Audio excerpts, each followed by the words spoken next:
And after a decrease in the number of daily deaths that had raised hope that the epidemic had reached its peak in Spain, the country continues to record a number of high figures in fatalities. 864 people dying in the last 24 hours, with the toll now reaching more than 9,000.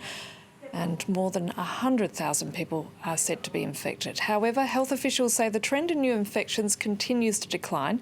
Let's get the latest now from Sarah Morris in Madrid. Sarah, just take us through the latest figures which have just been released.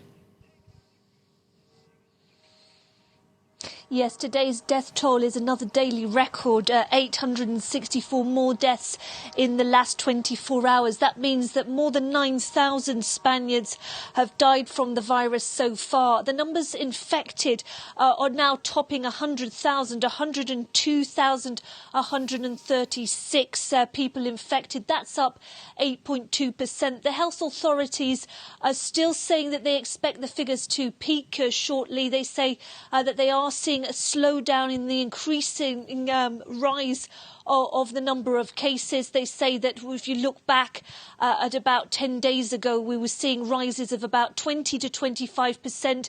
They are reining back to in the region of 8%. They say that is good news, but nevertheless, the health minister, Salvador Illa, saying even checking the peak of the curve will not solve the problem. There'll still be considerable pressure on those intensive care wards, and we've seen a controversial document has been leaked this morning from the Catalan Health Ministry, where it's saying to avoid pressure on those intensive care wards, it would like the doctors to reserve resources to not put the over 80-year-olds on ventilators. Of course, that's proving controversial and a sign really of how those doctors and nurses at hospitals across Spain are struggling to cope. And as the pandemic continues, Sarah, the Spanish government is under enormous pressure. It certainly is. Regional governments are blaming it for not getting vital equipment through to hospitals.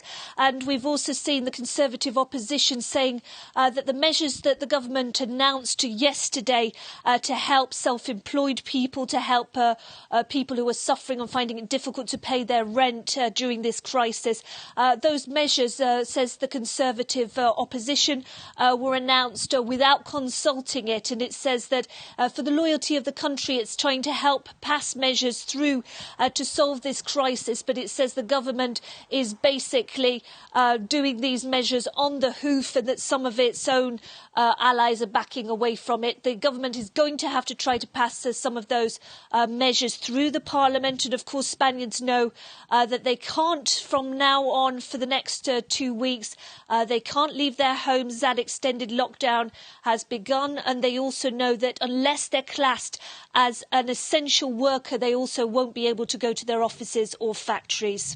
Sarah Morris reporting there from Madrid. Thank you.